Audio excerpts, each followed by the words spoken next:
Hej og velkommen til. I har købt et kit af os, og det er vi meget taknemmelige for. Og i den her video, der vil jeg så vise jer, hvordan I igangsætter det og passer jeres kit. For at igangsætte jeres kit, der skal I kun bruge 3 ting. Kittet i sig selv, en sprayflaske, en forstøver, og så en skarp kniv, hobbykniv, køkkenkniv, hvad I nu kan bruge til at skære hul i plastikket. På bagsiden af jeres kit, der fremgår det meget klart og tydeligt.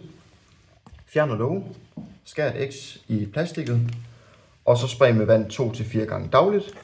Og efter en 14 dages tid, så vil I kunne høste og nyde jeres lækre, dejlige, friske Michelin kvalitets østershatte.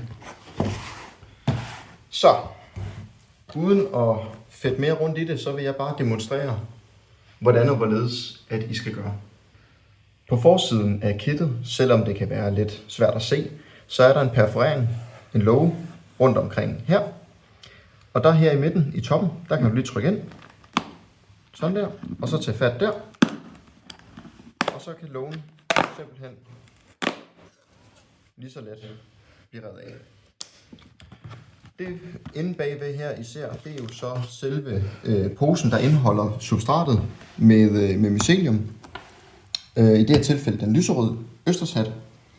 Det I så gør nu, efter I har revet lågen af, det I tager jeres kniv, og så skærer I i plastikket et X, og det er så fra hjørne til hjørne. Således. Nu er der åbnet op, og det næste skridt, det er, at I tager jeres forstøver. Sådan en her. Og så sprøjter I på jeres kit. Sådan. Og det gør I så 2-4 gange dagligt.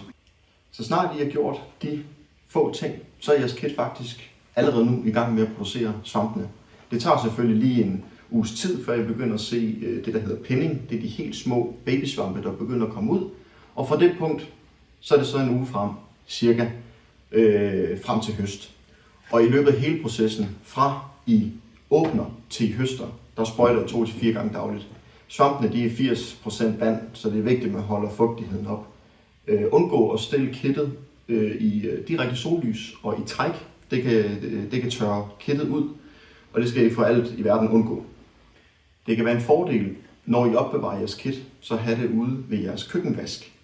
En af alene den årsag, at der er en lille smule mere fugtigt omkring køkkenvasken, så det hjælper med at holde fugtigheden op. Det er overhovedet ikke et krav, det kan også stå inde i jeres stue, eller hvor I har lyst, men det kan være en fordel. Kort sagt, så har svampe brug for 4 ting for at gro. Det er varme, lys, ilt og fugt. Varmen, det giver sig selv. Du er indenfor i din stuetemperatur, det er den perfekte temperatur for de fleste østershatte. Så har du skåret et hul, du giver ilt til substratet og myceliumet. Så har du sprøjtet med vand, det giver jo selvfølgelig den her fugt. Og så lyset, det når du river perforering af, den perforerede låge, så udsætter du kittet for lys. Så nu er alle kriterier og parametre sat op for, at I efter 14 dage har de lækreste, mest delikate østershatte, I kan forestille jer.